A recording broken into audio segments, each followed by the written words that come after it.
ನಮಸ್ತೆ ಸ್ನೇಹಿತರೆ, ಇವತ್ತು ನಾವು ದ್ವಿತೀಯ BA ಕನ್ನಡ ಭಾಷಿಕದಲ್ಲಿ ಪರೀಕ್ಷೆಯ ಅಂತಿಮ ತಯಾರಿಯನ್ನು ಮಾಡಿಕೊಳ್ಳುವ. ಈಗಾಗಲೇ ನಾವು ಪ್ರಾಚೀನ ಕನ್ನಡ ಕಾವ್ಯವನ್ನು ತಿಳ್ಕೊಂಡೆವು, ಸಣ್ಣ ಕಥೆಗಳು, ಗದ್ಯ ಸಂಪದವನ್ನು ಎಲ್ಲವನ್ನು ಕೂಡ ತಿಳ್ಕೊಂಡಿದ್ದೇವೆ. ಇವತ್ತು ವಿಮರ್ಶೆಯನ್ನು ತಿಳ್ಕೊಳ್ಳುವ. ವಿಮರ್ಶೆಯಲ್ಲಿ ಎಲ್ಲ ಪಾಠಗಳು ನಾವು ಸ್ವಲ್ಪ ಅರ್ಥ ಮಾಡ್ಕೊಳ್ಳಿಕ್ಕೆ ಸ್ವಲ್ಪ ಕಷ್ಟ ಅಂತ ಅನಿಸ್ತದೆ. ಆದರೆ ಪಾಯಿಂಟ್ಸ್ಗಳನ್ನಷ್ಟು ನೀವು ಕಲಿತು ಅದನ್ನು ಬರ್ಕೊಳ್ಳಿ ಸ್ನೇಹಿತರೆ. ಅದನ್ನು ಪಾಯಿಂಟ್ಸ್ಗಳಾಗಿ ಮಾಡಿಕೊಂಡು ಅದನ್ನು ಓದುವಂಥದ್ದು ನಿಮಗೆ ಸ್ವಲ್ಪ ಸುಲಭ ಅಂತ ಅನ್ನಿಸ್ತದೆ. ಇಲ್ಲ ಅಂತಾದರೆ ನಮಗೆ ಈ ಕೆಲವೊಂದು ಪಾಠಗಳು ಅಂದರೆ ವಿಮರ್ಶೆಯಲ್ಲಿ ಕೆಲವೊಂದು ವಿಮರ್ಶೆ ನಮಗೆ ಕೆಲವು ಅರ್ಥವಾಗದ ಸ್ಥಿತಿಯಲ್ಲಿರ್ತದೆ. ಅದನ್ನು ನಾವು ಸ್ವಲ್ಪ ಬಾಯಿಪಾಠ ಮಾಡಿ ಆದರೂ ಕಲಿತು ಬರೆಯುವಂಥದ್ದನ್ನು ನೋಡುವ. ನಾವು ಈಗ ಜನನ ಕಾವ್ಯದಲ್ಲಿ ಪ್ರಣಯ ನಿರೂಪಣೆ ತಿ.ನಂ. ಶ್ರೀಕಂಠಯ್ಯನವರು ಬರೆದಿರುವಂಥ ಈ ಒಂದು ವಿಮರ್ಶೆ 10 ಅಂಕಕ್ಕೆ 2 ಬಾರಿ ಕೇಳಿರುವಂತಹ ಪ್ರಶ್ನೆ. ಅದರಿಂದ ಅದನ್ನು ಓದ್ಕೊಳ್ಳುವ.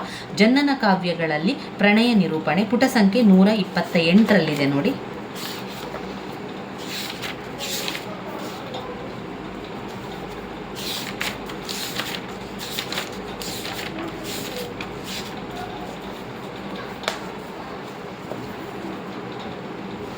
ಇದರ ಸಾರಾಂಶವನ್ನು ನಿಮಗೆ ನಾನೊಂದು ತೋರಿಸಿ, ಅಂದರೆ ಅದರಲ್ಲಿ ಅವರು ಕೊಟ್ಟಿರುವಂಥ ಸಾರಾಂಶವನ್ನು ನಿಮಗೆ ತಿಳಿಸಿ ಬಿಡ್ತೇನೆ. ಕನ್ನಡದಲ್ಲಿ ಬೌದ್ಧರು ಗ್ರಂಥಗಳನ್ನು ರಚಿಸಿದ್ದರೆ ಎನ್ನುವಂಥದ್ದು ಇದು ಅಷ್ಟೊಂದು ಮುಖ್ಯವಾಗಿರುವಂತಹ ವಿಮರ್ಶೆ ಅಲ್ಲ. ಆದರೂ ಕೂಡ ನಿಮಗೆ ಗೊತ್ತಿರಲಿ ಎನ್ನುವಂಥ ಕಾರಣದಿಂದ ಅವರು ಕೊಟ್ಟಿರುವಂಥ ಸಾರಾಂಶವನ್ನು ನಿಮಗೆ ನಾನು ಓದಿ ಹೇಳ್ತಾ ಇದ್ದೇನೆ. ನಿಮ್ಮಲ್ಲಿ ಟೆಕ್ಸ್ಟ್ ಬುಕ್ಗಳಿದ್ದರೆ ನೀವು ಅದನ್ನು ಓದ್ಕೊಳ್ಳಿ. ಅಷ್ಟು ಗೊತ್ತಿದ್ದರೆ ಸಾಕು. ಎಲ್ಲಿಯಾದರೂ ಒಂದು ವೇಳೆ ಆಪ್ಷನಲ್ಲಿ ನಿಮಗೆ ಅದು ಯಾವುದೂ ಗೊತ್ತಿಲ್ಲ ಅಂತಾದರೆ ಇದಾದರೂ ಕೂಡ ಸ್ವಲ್ಪ ಗೊತ್ತಿರಲಿ ಎನ್ನುವ ಕಾರಣದಿಂದ ಹೇಳ್ತಾ ಇರುವಂಥದ್ದು. ನಿಮ್ಮಲ್ಲಿ ಟೆಕ್ಸ್ಟ್ ಬುಕ್ ಇದ್ದರೆ ನೀವು ನಿಮ್ಮದೇ ಟೆಕ್ಸ್ಟ್ ಬುಕ್ಕಲ್ಲಿ ಓದ್ಕೊಳ್ಳಿ. ಇಲ್ಲ ಅಂತಾದರೆ ಟೆಕ್ಸ್ಟ್ ಬುಕ್ ಯಾರಲ್ಲಿ ಇಲ್ಲ ಅವರು ಇದನ್ನು ಸರಿಯಾಗಿ ಕೇಳ್ಕೊಳ್ಳಿ. ನಾನು ಅವರು ಕೊಟ್ಟಿರುವಂತಹ ಸಾರಾಂಶವನ್ನೇ ನಿಮಗೆ ನಾನು ಹೇಳ್ತಾ ಇರುವಂಥದ್ದು ಅಷ್ಟೇ. ನಾನು ಈ ಒಂದು ವಿಷಯವನ್ನು ಓದ್ಕೊಳ್ಳಿಲ್ಲ, ಆದರೆ ಗೊತ್ತಿರಲಿ ಎನ್ನುವ ಕಾರಣದಿಂದಾಗಿ ಹೇಳುವಂಥದ್ದು. ನಾನು ಓದಿರುವಂಥದ್ದು ಜನನ ಕಾವ್ಯಗಳಲ್ಲಿ ಪ್ರಣಯ ನಿರೂಪಣೆಯನ್ನು, ಹಾಗೆಯೇ ತುಂಬ ಸಲ ರಿಪೀಟ್ ಆಗಿ ಬಂದಿರುವಂಥ ಪ್ರಶ್ನೆಗಳನ್ನಷ್ಟೇ ನಾನು ಕಲಿತಿರುವಂಥದ್ದು. ಇದರಲ್ಲಿ ಜನನ ಕಾವ್ಯಗಳಲ್ಲಿ ಪ್ರಣಯ ನಿರೂಪಣೆ, ಆಮೇಲೆ ಪರಂಪರೆ ಮತ್ತು ರಾಗವಾಂಕನ ಪ್ರತಿಭೆ, ಪ್ರಜ್ಞೆ ಮತ್ತು ಪರಿಸರ ಇಲ್ಲ, ಸಾಹಿತ್ಯ ಮತ್ತು ಬದ್ಧತೆ, ಮಲೆಗಳಲ್ಲಿ ಮದುಮಗಳು, ಆಮೇಲೆ ಕಾರಂತರ ಕಾದಂಬರಿಗಳಲ್ಲಿ ಜೀವನ ಶ್ರದ್ಧೆ ಮತ್ತು ಶೋಧನೆ, ಚಿಕ್ಕೋಳು ಹಿರಿದಿಮವ್ವ ಇದು ಕೂಡ ಓದಿರುವಂಥದ್ದು. 10 ಅಂಕಕ್ಕೆ 2 ಬಾರಿ ಕೇಳಿರುವಂಥ ಪ್ರಶ್ನೆ ಜನನ ಕಾವ್ಯಗಳಲ್ಲಿ ಪ್ರಣಯ ನಿರೂಪಣೆ. ಆಮೇಲೆಲ್ಲ 10 ಅಂಕಕ್ಕೆ 1 ಬಾರಿ ಬಂದಿರುವಂಥದ್ದು. ಹಾಗೆ 5 ಅಂಕದ ಪ್ರಶ್ನೆ. ವಿಮರ್ಶೆಯಿಂದ 5 ಅಂಕಕ್ಕೆ ಪ್ರಶ್ನೆ ಬರ್ತದೆ, 10 ಅಂಕಕ್ಕೆ ಪ್ರಶ್ನೆಗಳು ಬರುವಂಥದ್ದು. ಆದ್ದರಿಂದ ನಾವು ಇದನ್ನು ನೋಡ್ತಾ ಹೋಗುವ. ಆರಂಭದಲ್ಲಿ ಇದು ಮೊದಲನೆಯದಾಗಿ ಕನ್ನಡದಲ್ಲಿ ಬೌದ್ಧರು ಗ್ರಂಥಗಳನ್ನು ರಚಿಸಿದ್ದರೆ. ಕನ್ನಡದಲ್ಲಿ ಬೌದ್ಧರು ರಚಿಸಿದ್ರಾ ಅಂತ ಕೇಳುವಂಥದ್ದು. ಕನ್ನಡದಲ್ಲಿ ಅವರು ಬೌದ್ಧ ಧರ್ಮದವರು ಕನ್ನಡದಲ್ಲಿ ಯಾವುದೇ ರೀತಿಯ ಇದನ್ನು ರಚಿಸಲಿಲ್ಲ. ಅವರು ಸ್ವಾತಂತ್ರ್ಯ ಪೂರ್ವ ಕನ್ನಡ ಸಾಹಿತ್ಯದಲ್ಲಿ ಪ್ರೊಫೆಸರ್ ಟಿ.ಎಸ್. ವೆಂಕಣ್ಣಯ್ಯ ಅವರ ಹೆಸರು ತುಂಬ ಮಹತ್ವದ್ದು. ಅವರು ಉಪನ್ಯಾಸ, ಅನುವಾದ, ಸಂಶೋಧನೆ, ವಿಮರ್ಶೆ ಹಾಗೂ ನಾಡು ನುಡಿಯ ಚಿಂತನೆ, ಸಾಹಿತ್ಯ ಪರಿಚಾರಿಕರಾಗಿ ಸಾಹಿತ್ಯೇತರ ಕ್ಷೇತ್ರದಲ್ಲಿ ನೀಡಿದ ಕೃಷಿ ತುಂಬ ವಿಶಿಷ್ಟವಾದದ್ದು. ಪ್ರಕೃತ ಪಠ್ಯವಾಗಿಟ್ಟಿರುವ ಕನ್ನಡದಲ್ಲಿ ಬೌದ್ಧರು ಗ್ರಂಥಗಳು ರಚಿಸಿದ್ದರೆ, ಕನ್ನಡದಲ್ಲಿ ಬೌದ್ಧರು ಗ್ರಂಥಗಳನ್ನು ರಚಿಸಿದ್ದರೆ ಎಂಬುದು ಅವರ ಒಂದು ವಿಶಿಷ್ಟ ಲೇಖನ ಆಗಿತ್ತು. ಅವರು ಪ್ರಾಚೀನ ಕಾಲದ ಕನ್ನಡ ಸಾಹಿತ್ಯ ಚರಿತ್ರೆಯ ಆಂಶಿಕ ಭಾಗವಾಗಿರುವ ತಮ್ಮ ಈ ಲೇಖನದಲ್ಲಿ ಬಹುಶಃ ಬೌದ್ಧರೇ ಕನ್ನಡ ಭಾಷೆಗೆ ಆದಿಕವಿಗಳು ಎಂದು ಪ್ರತಿಪಾದಿಸಿದ್ದಾರೆ. ಅಂದರೆ ಕನ್ನಡ ದೇಶದಲ್ಲಿ ಬೌದ್ಧ ಮತವು ಪ್ರಾಬಲ್ಯಕ್ಕೆ ಬಂದ ಕಾಲದಿಂದ, ಅಂದರೆ ಸುಮಾರು ಕ್ರಿಸ್ತಶಕ ಆರಂಭ ಕಾಲದಿಂದಲೂ ಕನ್ನಡ ಭಾಷೆಯಲ್ಲಿ ಗ್ರಂಥ ರಚನೆಯಾಗಿದ್ದಿರಬೇಕು. ಈ ಮೊದಲು ವಿಶೇಷವಾಗಿ ಗ್ರಂಥರಚನಕಾರರು ಮಾರ್ಗದರ್ಶಕರಾದವರು ಬೌದ್ಧರೇ ಆಗಿರಬಹುದು. ಅಂದು ಜನಸಾಮಾನ್ಯರಲ್ಲಿ ಬೌದ್ಧ ಮತವನ್ನು ಹರಡಿ ಜನರನ್ನು ತಮ್ಮ ಮತಕ್ಕೆ ಆಕರ್ಷಣೆ ಮಾಡಿಕೊಳ್ಳಬೇಕೆಂದು ಬೌದ್ಧ ಲೇಖಕರ ಉದ್ದೇಶವಿದ್ದಿತಾದ್ದರಿಂದ ಆ ಕಾಲದಲ್ಲಿ ವೀರಶೈವ ಮತ ವಿಶೇಷವಾಗಿ ಗ್ರಂಥ ರಚನೆಯಾಗಿರ್ಬೋದು. ಪ್ರಾಚೀನ ಕಾಲದಲ್ಲಿ ಅದರಲ್ಲಿಯೂ ಬೌದ್ಧ ಮತ ಪ್ರಾಬಲ್ಯ ನಾಶವಾದ ದಿನದಿಂದಲೂ ಜೈನರು, ವೈದಿಕ ಮತಾನುಸಾರಿಗಳಾದ ಕವಿಗಳು ಗ್ರಂಥ ರಚನೆ ಮಾಡಿರಬೇಕು. ಇದರಿಂದ ಬೌದ್ಧ ಮತ ನಾಶದೊಂದಿಗೆ ಬೌದ್ಧ ಗ್ರಂಥವೂ ನಾಶ ಆಗಿರಬಹುದು. ಹಾಗಾಗಿ ಕವಿ ರಾಜಮಾರ್ಗವು ದೊರಕದೇ ಹೋಗಿದ್ದರೆ ಪ್ರಾಚೀನ ಕಾಲದಲ್ಲಿ ಕನ್ನಡ ಸಾಹಿತ್ಯವು ವಿಸ್ತಾರವಾಗಿಯೂ ಉನ್ನತವಾಗಿಯೂ ಇದ್ದಿತೆಂದು ಊಹಿಸುವುದು ಅಸಾಧ್ಯ. ಹಾಗಾಗಿ ಕ್ರಮೇಣ 10ನೇ ಶತಮಾನದ ಹೊತ್ತಿಗೆ ಕರ್ನಾಟಕ ಬೌದ್ಧ ಮತ ಕೊನೆಯುಸಿರಿನ ಸ್ಥಿತಿಯಲ್ಲಿದ್ದುದು ಮುಂದೆ ಸಂತಾನಹೀನವಾಗಿರಬಹುದು. ಅಂದರೆ ಅಲ್ಲಿಂದ ಪುನರುತ್ಥಾನಗೊಂಡ ವೈದಿಕ ಪ್ರಬಲಗೊಂಡ ಜೈನ ಮತಗಳ ಮತ್ಸರದಿಂದಾಗಿ ಬೌದ್ಧ ಸಾಹಿತ್ಯವು ನಾಶವಾಗಿರಬಹುದೆಂದು ಪ್ರಾಚೀನ ಸಾಹಿತ್ಯಹಾಸ ಆಕರಗಳ ಹಿನ್ನೆಲೆಯಲ್ಲಿ ಮಹತ್ವದ ಅಂಶಗಳನ್ನು ಇಲ್ಲಿ ಅವರು ತಿಳಿಸ್ತಾರೆ. ಕನ್ನಡದಲ್ಲಿತ್ತ ಬೌದ್ಧ ಧರ್ಮ, ಬೌದ್ಧ ಮತ ಎನ್ನುವಂಥದ್ದೆಲ್ಲ ಪ್ರಶ್ನೆಗಳು ಬಂದಿರುವಂಥದ್ದು. ಅದು ಒಂದು ಅವರು ಬರೆದಿರುವಂತಹ ಲೇಖನ. ನಿಮಗೆ ಅರ್ಥ ಆಗಿದ್ದರೆ ಅದನ್ನು ಇನ್ನೊಮ್ಮೆ ಕೇಳ್ಕೊಳ್ಳಿ. ಅಂತ ಅರ್ಥ ಆಗಲಿಲ್ಲ ಅಂತಂದರೆ ಅದನ್ನು ಬಿಟ್ಟು ಮುಂದಿರುವಂತಹ ವಿಮರ್ಶೆಯ ಬಗ್ಗೆ ಓದ್ಕೊಳ್ಳುವ. ಜನ್ನನ ಕಾವ್ಯಗಳಲ್ಲಿ ಪ್ರಣಯ ನಿರೂಪಣೆ.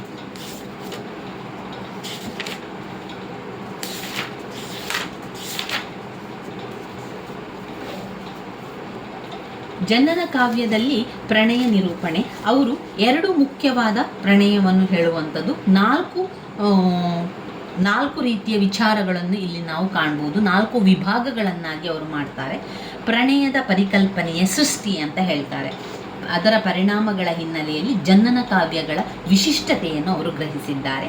ಎರಡನೆಯದು ನೋಡಿದರೆ 2ನೆಯ ಭಾಗದಲ್ಲಿ ಅಮೃತಮತಿ ಮತ್ತು ಅಷ್ಟವಕ್ರನ ಪ್ರಣಯ ಪ್ರಸಂಗವನ್ನು ಹೇಳ್ತಾರೆ. ಜನ್ನನ ಮೊದಲ ಕಾವ್ಯ ಯಶೋಧರ ಚರಿತ್ರೆಯಲ್ಲಿ ಸೃಷ್ಟಿಯ ಸ್ವರೂಪ ಮತ್ತು ಪರಿಣಾಮವನ್ನು ಲೌಕಿಕ ಧಾರ್ಮಿಕ ಹಿನ್ನೆಲೆಯಲ್ಲಿ ವಿವರವಾಗಿ ಚರ್ಚಿಸುವಂಥದ್ದನ್ನು ಕಾಣ್ಬೋದಾಗಿದೆ. ಅಮೃತಮತಿ ಮತ್ತು ಅಷ್ಟವಕ್ರನ ಪ್ರಣಯ ನಿಮಗೆ ಈಗಾಗಲೇ ಗೊತ್ತಿರುವಂತಹ ಒಂದು ಕತೆ. ಇಲ್ಲಿ ಅಮೃತಮತಿ ಮತ್ತು ಯಶೋಧರ ರಾಜ ಮತ್ತು ರಾಣಿಯರಾಗಿದ್ದರು. ಯಶೋಧರ ರಾಜನಿಗೆ ಅಮೃತಮತಿ ರಾಣಿಯಾಗಿದ್ಲು. ತುಂಬ ಸುಂದರಿಯಾಗಿದ್ದಂತಹ ಅಮೃತಮತಿ, ಹಾಗೆಯೇ ಯಶೋಧರನು ಕೂಡ ಸುಂದರನಾಗಿದ್ದ, ಅತ್ಯಂತ ವೀರ ಧೀರ ಶೂರನಾಗಿದ್ದ ಕೂಡ. ಒಂದು ದಿವಸ ರಾತ್ರಿಯ ಸಮಯದಲ್ಲಿ ಅಮೃತಮತಿ ಯಶೋಧರು ನಿದ್ದೆ ಮಾಡಿದಂತಹ ಸಂದರ್ಭದಲ್ಲಿ ಅವರ ಅರಮನೆಯ ಹತ್ತಿರ ಇದ್ದಂತಹ ಒಂದು ಆನೆಯನ್ನು ಪಳಗಿಸುವಂತಹ ಮಾವಾಟಿಕನು ಹಾಡನ್ನು ಹಾಡ್ತಾನೆ. ಆ ಹಾಡಿಗೆ ಮನಸೋತದ್ದು ಅಮೃತಮತಿ ಅವನ ಹಾಡಿಗೆ ಮನಸೋಲ್ತಾಳೆ. ಯಾರು ಆ ಹಾಡನ್ನು ಹಾಡಿದ್ದಾರೆ ಎಂದು ಅವಳ ಸೇವಕಿಯನ್ನು ಅಲ್ಲಿಗೆ ಕಳಿಸಿದಾಗ ಅವಳು ನೋಡಿ ಬಂದು ಹೇಳ್ತಾನೆ, ಒಬ್ಬ ಅಷ್ಟವಕ್ರ ಇದ್ದಾನೆ, ಅವನನ್ನು ನೋಡಲಿಕ್ಕೆ ಆಗ್ತಾ ಇಲ್ಲ, ಅಸಹ್ಯವಾಗಿದ್ದಾನೆ, ಕುರೂಪಿಯಾಗಿದ್ದಾನೆ, ಅವನು ಈ ಹಾಡನ್ನು ಹಾಡಿದ್ದಾನೆ ಎಂದು ಬಂದು ಹೇಳ್ತಾಳೆ. ಆದರೆ ಅಮೃತಮತಿಯು ಆಗಾಗಲೇ ಅವನ ಹಾಡಿಗೆ ಮನಸೋತು ಅವನನ್ನು ಪ್ರೀತಿಸಲು ಆರಂಭಿಸ್ತಾಳೆ. ಅಷ್ಟವಕ್ರನಾಗಿದ್ದಾನೆ ಅಂತ ಹೇಳಿದ ನಂತರವೂ ಕೂಡ ಅಮೃತಮತಿಯು ಅಷ್ಟವಕ್ರನನ್ನೇ ಪ್ರೀತಿಸುವಂಥದ್ದು. ಸೇವಕಿಯ ಮುಖಾಂತರ ಅವನಿಗೆ ಹೋಗಿ ಮಾತನಾಡಿಸಿ ಅವನನ್ನು ಪ್ರೀತಿಸಿ ಅವನ ಜೊತೆಗೆ ಹೆಚ್ಚಾಗಿ ಸಮಯವನ್ನು ಕಳೀತಾ ಇದ್ದಂತಹ ಅಮೃತಮತಿ ಒಂದು ದಿವಸ ಯಶೋಧರನಿಗೆ ಅದು ತಿಳಿತದೆ. ಯಶೋಧರ ರಾಜ ಒಮ್ಮೆ ರಾತ್ರಿಯ ಸಮಯದಲ್ಲಿ ಅವಳು ಎಲ್ಲಿಗೆ ಹೋಗ್ತಾ ಇದ್ದಾಳೆ ಅಂತ ನೋಡಿದಾಗ ಅಮೃತಮತಿಯು ಅವನ ಬಳಿಯಲ್ಲಿ ಹೋಗುವಂಥದ್ದನ್ನು ಕಾಣ್ತದೆ. ಅಲ್ಲಿ ಅವಳು ಹೇಳ್ತಾಳೆ, ಎಲ್ಲರೂ ಲೋಕದ ಗಂಡಸರೆಲ್ಲ ನನ್ನ ಸಹೋದರರು ಅಂತ ಹೇಳಿದಾಗ ಯಶೋಧರಿಗೆ ತುಂಬ ದುಃಖ ಅನ್ನಿಸ್ತದೆ. ನಂತರ ಮನೆಗೆ ಮರು ದಿವಸ ಬಂದ ನಂತರ ಅವನು ನೈದಿಲೆಯ ಹೂವಿನಲ್ಲಿ ಹೊಡಿತಾನೆ. ಅವಳು ತಲೆ ತಿರುಗಿ ಬೀಳುವಂಥದ್ದು. ಅವನು ಹೊಡೆದಿರ್ತಾನೆ ರಾತ್ರಿ, ನೀನು ತಡವಾಗಿ ಬಂದಿದ್ದೀಯಾ ಅಂತ ಹೇಳಿ ಅಮೃತಮತಿಗೆ ಹೊಡೆದಿರುವಂಥ ಸಂದರ್ಭದಲ್ಲಿ ಅವಳು ಅಷ್ಟವಕ್ರನ ಕಾಲಿಗೆ ಬಿದ್ದು ಹೇಳುವಂಥದ್ದು, ಲೋಕದ ಗಂಡಸರೆಲ್ಲರೂ ನನ್ನ ಸಹೋದರರು ಅಂತ ಹೇಳುವಂಥದ್ದು. ಇದು ಯಶೋಧರನಿಗೆ ತುಂಬ ದುಃಖವನ್ನು ತರಿಸುವಂಥದ್ದಾಗಿರ್ತದೆ. ಅಲ್ಲೇ ಅವರಿಬ್ಬರನ್ನು ಮುಗಿಸಿಬಿಡಬೇಕೆಂದು ಅಂದುಕೊಂಡಿರ್ತಾನೆ. ನಂತರ ಅವನು ಈ ಒಂದು ಕಷ್ಟವನ್ನು ಯಾರಿಗೂ ಹೇಳಲಾರದಂತಹ ಸಂದರ್ಭದಲ್ಲಿ ತಾಯಿಯ ಬಳಿ ಅವನು ಬೇರೆ ವಿಷಯವಾಗಿ ಹೇಳ್ತಾನೆ. ಚಿನ್ನದ ಕೊಳೆತ ತಾವರೆ ನೈದಿಲೆ ಇದೆ ಅಂತ ಹೇಳಿದಾಗ ತಾಯಿ, ನೀನು ಒಂದು ಹಿಟ್ಟಿನ ಕೋಳಿಯನ್ನು ಮಾಡು, ಆ ಹಿಟ್ಟಿನ ಕೋಳಿಯನ್ನು ಬಲಿ ಕೊಡು ಅಂತ ಹೇಳ್ತಾನೆ. ಅದರಂತೆ ಅವನು ಹಿಟ್ಟಿನ ಕೋಳಿಯನ್ನು ಮಾಡಿ ಆ ಹಿಟ್ಟಿನ ಕೋಳಿ ಸುಂದರವಾಗಿದ್ದದ್ದನ್ನು ನೋಡಿ ಒಂದು ಪಿಶಾಚಿ ಬೆಂತರ ಬಂದು ಸೇರಿಕೊಳ್ತದೆ. ಪಿಶಾಚಿ ಬಂದು ಸೇರಿಕೊಂಡ ನಂತರ ಯಶೋಧರನು ಆ ಒಂದು ಕೋಳಿಯ ತಲೆಯನ್ನು ಕತ್ತರಿಸುವ ಸಂದರ್ಭದಲ್ಲಿ ಆ ಪಿಶಾಚಿ ಬೊಬ್ಬಿಡುತ್ತಾ ಓಡುತ್ತದೆ. ಇದನ್ನು ನೋಡಿದಂತಹ ಯಶೋಧರನಿಗೆ ಮನಸ್ಸು ತುಂಬನೇ ದುಃಖ ಆಗ್ತದೆ. ಅವನು ತನ್ನ ಸರ್ವಸ್ವವನ್ನು ಬಿಟ್ಟು ಹೋಗುವಂಥದ್ದು, ಎಲ್ಲವನ್ನು ಬಿಟ್ಟು ಹೋಗ್ತಾನೆ. ಇದು ಅಮೃತಮತಿ ಮತ್ತು ಅಷ್ಟವಕ್ರನ ಪ್ರಣಯ ಪ್ರಸಂಗದಲ್ಲಿ ಬರುವಂತಹ ಕಥೆಯಾಗಿದೆ. ಇದು 2ನೇ ಭಾಗದಲ್ಲಿ. 3ನೇ ಭಾಗದಲ್ಲಿ ಸುನಂದಾದೇವಿ ಮತ್ತು ಚಂಡಶಾಸನನ ಪ್ರಣಯ. ಸುನಂದಾದೇವಿ ಮತ್ತು ಚಂಡಶಾಸನನ ಪ್ರಣಯದಲ್ಲಿ ಇದು ವಿಶಿಷ್ಟವಾಗಿ ಪರಿಣಾಮಕಾರಿಯಾಗಿರುವಂತಹ ಒಂದು ಕತೆ, ಧಾರ್ಮಿಕ ಲೌಕಿಕ ಹಿನ್ನೆಲೆಯಲ್ಲಿರುವಂತಹ ಒಂದು ಕತೆ. ಇದು ಎರಡನೆಯ ಕಾವ್ಯ ಅನಂತನಾಥ ಪುರಾಣದಲ್ಲಿ ಇದನ್ನು ನೋಡಿರುವಂಥದ್ದು, ಸುನಂದಾದೇವಿ ಮತ್ತು ಚಂಡಶಾಸನದ ಕಥೆಯಲ್ಲಿ. ಈ ಒಂದು ಕಥೆಯಲ್ಲಿ ಏನಾಯಿತು, ಇಲ್ಲಿ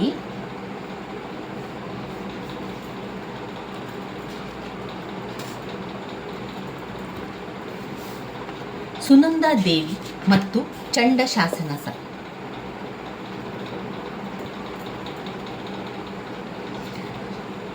ಸುನಂದಾದೇವಿ ವಸುಸೇನ ರಾಜನ ಆಳ್ವಿಕೆಯಲ್ಲಿದ್ದಂತಹ ಸಂದರ್ಭದಲ್ಲಿ ವಸುಸೇನನ ಅಪ್ಸರೆ, ಅವನ ಹೆಂಡತಿ, 5 ಹೆಂಡತಿಯಲ್ಲಿ ಅಪ್ಸರೆಯಾಗಿದ್ದವಳು ಸುನಂದಾದೇವಿ. ಸುನಂದಾದೇವಿ ಅಚ್ಚುಮೆಚ್ಚಿನ ಮಹಾದೇವಿ ಕೂಡ ಆಗಿರುತ್ತಾಳೆ. ಒಂದು ದಿವಸ ವಸುಸೇನನು ಗಜಾರೋಹಣ ವಿನೋದದಲ್ಲಿರುವಾಗ ಆತನ ಬಾಲ್ಯದ ಪ್ರಾಣಮಿತ್ರನಾದಂತಹ ಚಂಡಶಾಸನನ ತುಂಬ ವರ್ಷಗಳ ಬಳಿಕ ನೆನೆದುಕೊಂಡು ಅವನು ಬರ್ತಾನೆ. ಅವನು ಬಂದಂಥ ಬಾಲ್ಯದ ಗೆಳೆಯನನ್ನು ತುಂಬ ಖುಷಿಯಿಂದ ಅವನು ಬರಮಾಡಿಕೊಂಡು ವಸುಸೇನನು ಸಂಭ್ರಮದಿಂದ ತನ್ನ ಅರಮನೆಗೆ ಬರಮಾಡಿಕೊಳ್ತಾನೆ. ಅಲ್ಲಿ ಅವನ ಸಂತೋಷಕ್ಕಾಗಿ ಕಾವ್ಯಗೋಷ್ಠಿ, ಗೀತನಾಟಕ, ಜಟ್ಟಿಕಾಳಗ ಮೊದಲಾದ ಆಟಗಳ ಜೊತೆಗೆ ಇಬ್ಬರೂ ಏಕಸದನವಾಸ, ಸಹ ವಿಳಾಸ ಕ್ರೀಡೆ, ಸಹಪಂಕ್ತಿ ಭೋಜನ, ಇಬ್ಬರಿಗೂ ಊಟ ಬಡಿಸಲು ರಾಜ ತನ್ನ ಪ್ರಿಯತಮೆಯಾದಂತಹ ಅಪ್ಸರೆಯಾದಂತಹ ಸುನಂದಾದೇವಿಯನ್ನು ಪಾಲ್ಗೊಳ್ಳು ಅಂತ ಹೇಳ್ತಾನೆ. ಅದೇ ರೀತಿ ಸುನಂದಾದೇವಿ ಊಟವನ್ನು ಬಡಿಸುತ್ತಾಳೆ. ಅವಳನ್ನು ನೋಡಿ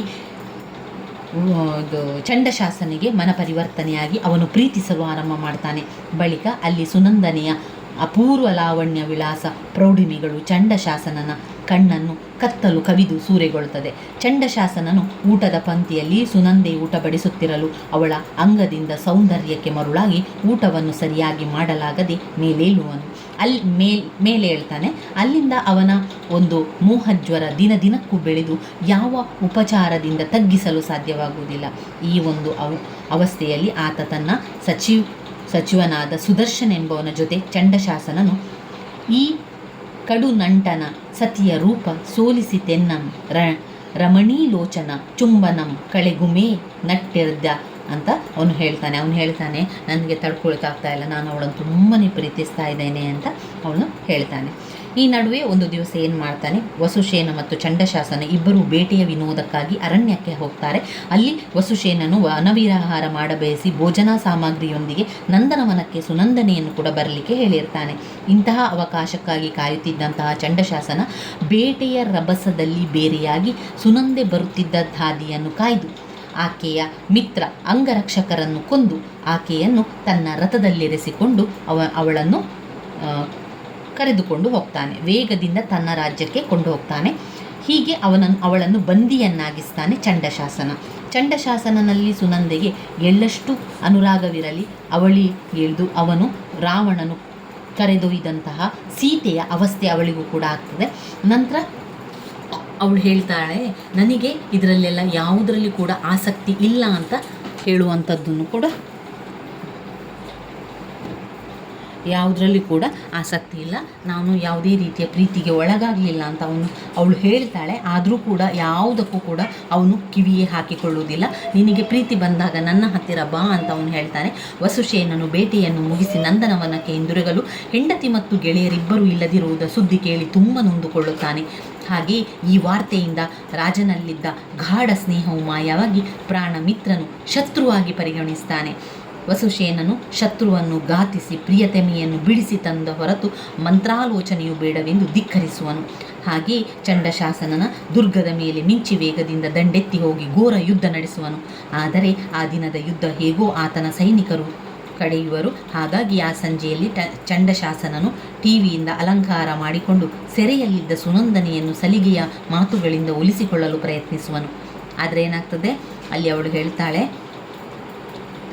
ಸುಖದ ಸಂಪತ್ತಿನ ಮಾತುಗಳಿಗೆ ಸೊಪ್ಪು ಹಾಕದೆ ಮತ್ತಷ್ಟು ದ್ವೇಷವನ್ನು ಕಾರುತ್ತಾ ವಸುಸೇನನ ನೃಪನೆ ಕೈ ವಿಡಿದ ಸುವಿ ಗೊಡೆಯಂ ಎಂಬ ದೃಢದಿಂದ ನಿಶ್ಚಯಿಸುವಳು. ಇದರಿಂದಾಗಿ ಚಂಡಶಾಸನ ಧೃತಿಗಡದೆ ಸಂಕಲ್ಪದಿಂದ ಅವನು ಕೂಡ ಹೇಳ್ತಾನೆ, ನೋಡು, ಚಂಡಶಾಸನ ಅಂದ್ಕೊಳ್ತಾನೆ, ಇವಳು ನನ್ನನ್ನು ಪ್ರೀತಿಸ್ತಾ ಇಲ್ಲ, ಆದ ಕಾರಣ ಅವನೇನು ಸುಳ್ಳು ಹೇಳ್ತಾನೆ.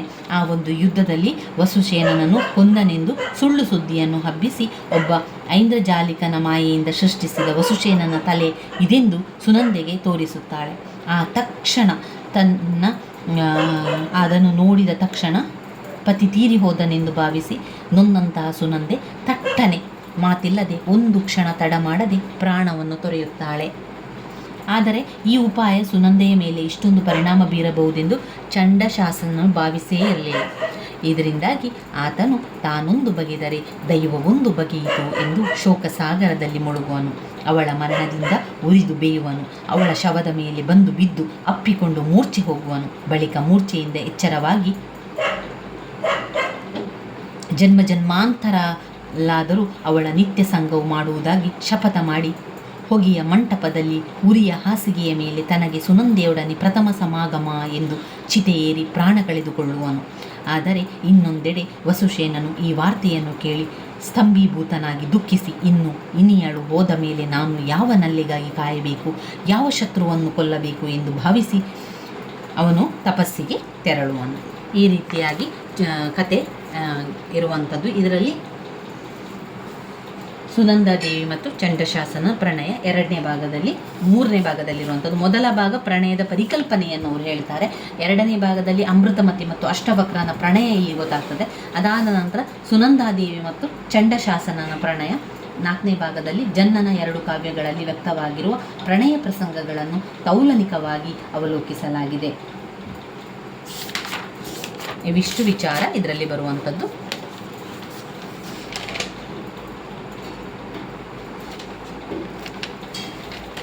ಇನ್ನು ಪರಂಪರೆ ಮತ್ತು ರಾಘವಾಂಕನ ಪ್ರತಿಭೆ GS ಶಿವರುದ್ರಪ್ಪ.